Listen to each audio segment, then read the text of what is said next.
Are you really going to walk this earth expecting your buttons not to get pressed by the 8 billion other people on this planet that you don't know? Do you really expect your family to just stop pressing those buttons of their own volition?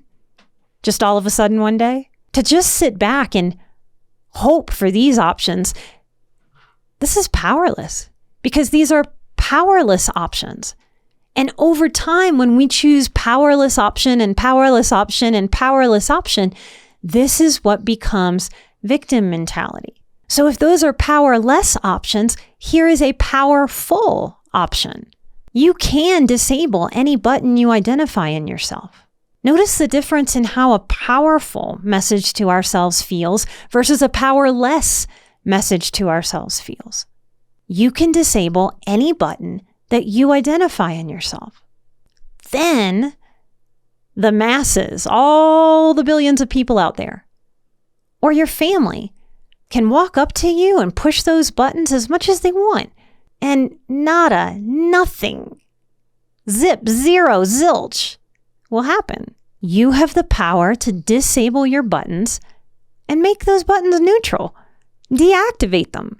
Have you ever pushed a horn in a car that's lost its honkability?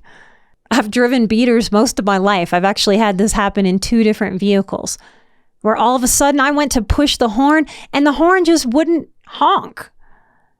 No amount of pushing on the horn works. And right in that moment of, why isn't this button working? I'm supposed to push this button and a honk's supposed to come out. I didn't stop pushing it. I pushed until I accepted this horn doesn't work. This button no longer does anything for me. Then, and only then, did I never push that horn button again. What would happen to your emotional life, your exhaustion, your stress levels, your annoyance, your aggravation, your anger levels, your peace of mind, if you disabled your own buttons?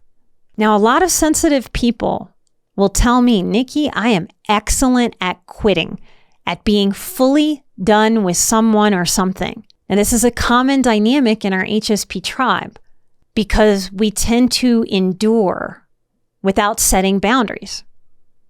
And we endure and endure and endure and endure until we are so fed up that we are so far beyond done. It's why so many of us identify anger, frustration, fed upness as the very things that start our boundaries work.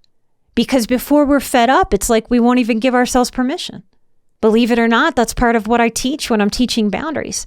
That part of taking care of ourselves is recognizing this and realizing that we get to have a new commitment to ourselves, that we will set boundaries so far before we're so fed up that we have to have this black and white, all or nothing, absolute, total doneness with no more space to try to make anything work, because we've just worn ourselves out.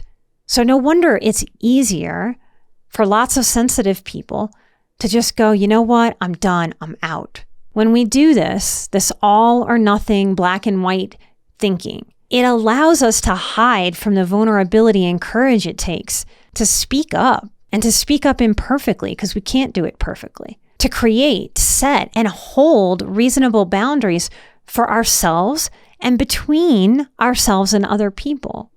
Remember to find Emotional Badass wherever you get your podcasts.